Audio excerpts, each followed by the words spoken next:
अस्सलाम वालेकुम। STA 301 है, स्टैटिस्टिक का कोर्स है हमारे पास। लेक्चर नंबर 23 है हमारे पास आज। सबसे पहले क्या है इसमें, graphical representation of distribution function और डिस्क्रीट रैंडम वेरिएबल। सबसे पहले लेक्चर में आप पढ़ के आए हैं डिस्क्रीट के बारे में भी और कंटिन्यू के बारे में भी। थोड़ा सा बताता चलता हूँ डिस्क्रीट और कंटिन्यू में फ़र्क क्या होता है। कंटिन्यूस वो चीज़ होती है जो विदाउट जंप करे या विदाउट स्पेस आए, यानी 1 के बाद 2, 2 के बाद 3, 3 के बाद 4 आए।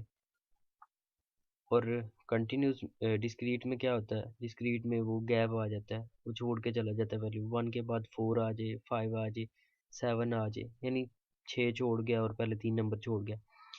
उसके बाद हम पढ़ेंगे मैथमेटिकल कुछ एक्सेप्शन के बारे में, मीन वेरिएंस और उनके बारे में। सबसे पहले है हमारे पास एक एग्जांपल है। उसने कहा है कि फाइंड द प्रोबेबिलिटी आप मालूम करें प्रोबेबिलिटी डिस्ट्रीब्यूशन और डिस्ट्रीब्यूशन फंक्शन कि आपके पास नंबर ऑफ हेड सिर्फ 3 है और आपके पास 3 बैलेंस कॉइन जो है वो आपने टॉस किए हैं, यानी 3 कॉइन का आपने टॉस किया है। ये आपके पास आउटकम्स आती हैं, यानी सैम्पल स्पेस एस कहा गया इसे। आपने चूंकि 3 कॉइन का टॉस किया है, सबसे पहले तो आपने देखना है कि आउटकम्स कितनी आएंगी। 3 कॉइन को एक ही बार उछाला गया, 2 की ताकत 3, ठीक है। 2 की ताकत 3 आपके पास 8 आता है, 1 2 3 4 5 6 7 8, यानी आपके पास 8 आउटकम्स आएंगी। उसमें क्या है कि आपके पास 3 हेड्स आ सकते हैं, मे बी 3 टेल आ सकते हैं, मे बी 2 हेड आ जाए, 1 टेल आ जाए, मे बी पहला हेड आ जाए सिक्के के ऊपर, दूसरे सिक्के के ऊपर टेल आ जाए और तीसरे सिक्के के ऊपर आपके पास हेड आ जाए। यानी सिक्का उछाला, जितने आपके जहन में आए या ख्याल आपने वो सारे लिख लिए।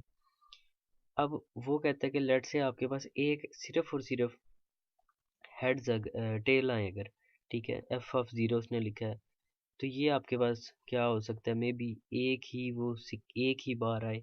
यहाँ पे दिया हुआ है कि मे बी तीनों टेल आ जाए। तो टोटल आउटकम्स आपके पास 8 थी, 1/8 लिखा आपने, ये आ गया आपके पास। मे बी एक हेड आया हो, बाकी जो मर्जी आता रहे। मे बी पहली बार हेड आया होगा, 2 बार टेल आया होगा, या पहले और आखिर में टेल आया होगा फिर हेड आया होगा, इसी तरह पहले 2 टेल आया होगा फिर हेड आया होगा। तो ये 3 आउटकम्स बनती हैं और total number of sample space जो है वो नीचे लिखते हैं। ये आपके पास आ गया 3/8।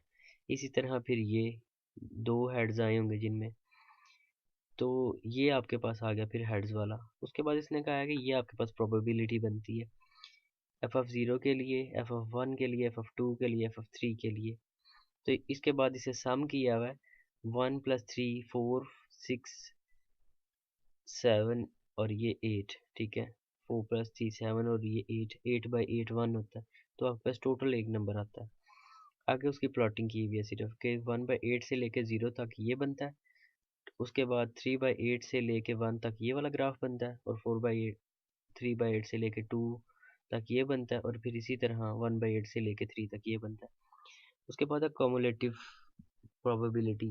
आप पिछली क्लासेस में मैट्रिक में पढ़ के आए, कम्युलेटिव फ्रीक्वेंसी किसे कहते हैं, बेसिकली फ्रीक्वेंसी को सम को कहते हैं। यानी इस फ्रीक्वेंसी को पहले आप इसी तरह लिखते हैं, इसमें फिर आगे वाली जो फ्रीक्वेंसी वो सम करते जाते हैं, और जो रिजल्ट आता है उसको नेक्स्ट वाली में सम करते जाते हैं, तो तब भी आपके पास यही आंसर आता है। उसके बाद ये आपने वैल्यूज निकाली में कि अगर फंक्शन ये हो 0 है तो for x less then 0, x जब छोटी रकम थी 0 से, तो फिर ये आया रिजल्ट। 0 लेस देन और इक्वल टू, यानी 0 जब या x बराबर हो 0 के या इससे छोटा हो, यानी x बड़ा हो और ये छोटा हो उसे, लेकिन x किस से छोटा हो, x 1 से छोटा हो।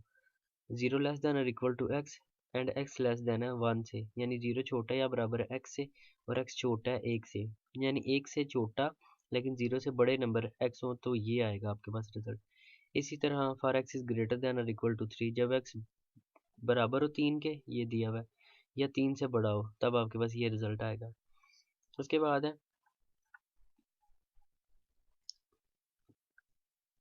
सेम वही दिया हुआ है कम्युलेटिव फ्रीक्वेंसी, और उसका जो है वो ग्राफ दिया हुआ है, लाइव ग्राफ है। उसके बाद क्या है कि एग्जांपल आपके पास है कि एक लार्ज स्टोर है, उसमें क्या है कि 15 क्लॉक रेडियो इन ए क्लियरेंस सेल, ठीक है। अननाउन उसमें से कहा है जी 5 है, यानी 5 उसमें से ख़राब है, एनीवन उसमें से 5 आर डिफेक्टेड। तो 5 अगर डिफेक्टिव हो तो फिर पीछे कितने रह जाते हैं क्लॉक, जो कि रैंडमली सिलेक्ट किए जाएं और उनमें से नंबर ऑफ डिफेक्टिव रेडियो जो है वो इन द सैंपल में जनाब उसने कहा है कि अगर डिफेक्टेड पीस हो, गुड जितने पीस रह जाते हैं आपके पास वो ये हैं। डिफेक्टिव कितने हैं उसने ऊपर बताया था कि 5 उसमें से डिफेक्टिव है। टोटल नंबर ऑफ क्लॉक्स कितनी है आपके पास, 15 है।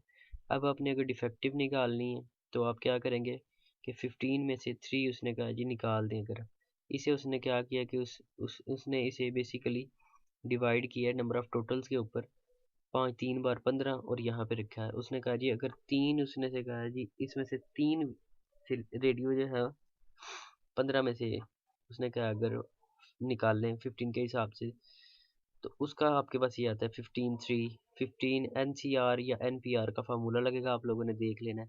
कैलकुलेटर के ऊपर आपने दबाना है 15, उसके बाद यानी 15 लिखने के बाद NCR का बटन आप लोगों ने दबाना है, उसके बाद आपने 3 लिखना है। फिर उसका जो रिजल्ट आएगा उसको मल्टीप्लाई करना है 5, फिर NCR का बटन दबाना है, फिर 0, फिर दोनों के रिजल्ट को डिवाइड करना है 15 और फिर NCR का बटन दबा के 3 भी हो तो आपके पास यही रिजल्ट आएगा। तो उसके बाद फिर f(x) की वैल्यू 0 यहाँ पे लिखी हुई है, f(1) की ये लिखी हुई है, तो यहाँ पे ये वैल्यूज निकाली हुई है और अप्रॉक्स का है कि ये 1 के। फिर ये बार चार्ट यानी लाइन चार्ट आपके पास बनाया हुआ है। इसी तरह आगे भी वो सेम ऊपर वैल्यूज दी हुई हैं, उसके हिसाब से निकाला हुआ है 0.330 के हिसाब से, 7 जो है वो इसके हिसाब से। इसमें से आप लोगों ने स्टैंडर्ड जो याद करना है वो वेरिएंस वगैरह भी करना है, और मैं एक बार फिर दोबारा ये बता दूंगा आप लोगों ने इसमें क्या करना है। बेसिकली ये प्रोबेबिलिटी के ऊपर है, तो प्रोबेबिलिटी का कंसेप्ट सबके होने चाहिए। जिस चीज़ की नहीं समझ आती आपने मुझे कमेंट सेक्शन में बताना, मैं आपको समझा दूंगा। उसके बाद कहा है कि लेट एक्स अगर नंबर हो x the number of heads that appear when the fair coin are toss. एक कॉइन को जब आप टॉस करते हैं तो फिर फ्रीक्वेंसी डिस्ट्रीब्यूशन या प्रोबेबिलिटी उसने कहा है कि क्या बनती है, 0 पे 1/8, 1 पे 3/2, 2 पे 3/8, ये आपने ऊपर निकाल ली थी, बाद में से सम किया हुआ और ये आपके पास आता है टोटल। इसी तरह फिर आगे कम्युलेटिव फ्रीक्वेंसी निकाली हुई है, या वो आपको रिलेशन दे देता है, ये वेरिएबल उसने कहा जी ये करिए इसके हिसाब से निकालें। तो यहाँ पे उसने वेरिएंस का फार्मूला लगाया हुआ है, आगे वेरिएंस निकाला हुआ है। तो यहाँ ख़त्म हो जाता है हमारा लेक्चर नंबर 23।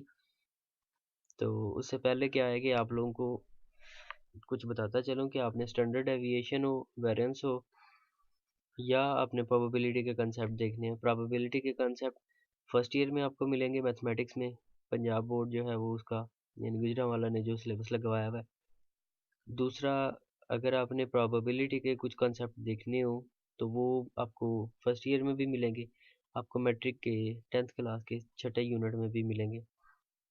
वहीं आपको मिलेगा स्टैंडर्ड डेविएशन भी, वहीं पे आपको मिलेगा वेरिएंस भी। तो मिलते हैं इंशाल्लाह नेक्स्ट लेक्चर में, फ़िलहाल के लिए इजाज़त चाहता हूँ। अल्लाह हाफिज़।